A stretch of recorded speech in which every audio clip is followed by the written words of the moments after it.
ভারতের তরফ থেকে বাংলাদেশের মুক্তিযুদ্ধের সংশ্লিষ্টতার একটা বড় উপাদান ছিল একটা বিশেষ বাহিনীকে পার্বত্য চট্টগ্রাম দিয়ে অপারেশনে পাঠানো। এইটা করতে চাইছিল।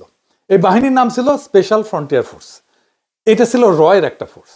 জেনারেল উবান ছিলেন এই ফোর্সের প্রথম ইন্সপেক্টর জেনারেল।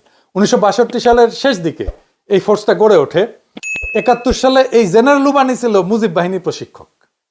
মুজিব বাহিনী কি ছিল জানেন তো? ছাত্রলীগ, যুবলীগ, আওয়ামী লীগের যৌথ গেরিলা বাহিনী। এরা কিন্তু যুদ্ধ করেনি। আর আজকে তারা মুক্তিযুদ্ধের সিপাহসালার হয়ে গেছে। এই যে ফজা পাগলা, এও মুজিব বাহিনীর কমান্ডার ছিল। উবান শুধু মুজিব বাহিনীর প্রশিক্ষক ছিল না, রক্ষী বাহিনীরও প্রশিক্ষক ছিল। পার্বত্য চট্টগ্রামে চূড়ান্ত অপারেশনের সময় কেবল মুজিব বাহিনী না, স্পেশাল ফ্রন্টিয়ার ফোর্সের নামের ওই আনকনভেনশনাল বাহিনীকে ভারতীয়রা পার্বত্য চট্টগ্রাম দিয়ে বাংলাদেশে ঢুকায় দেয়। এই ফোর্সের দায়িত্ব ছিল চট্টগ্রামে ভারত নিয়ন্ত্রিত মিজোরাম এবং নাগাল্যান্ডের স্বাধীনতা সংগ্রামীদের খুঁজে বের করা এবং নিশ্চিহ্ন করে দেওয়া।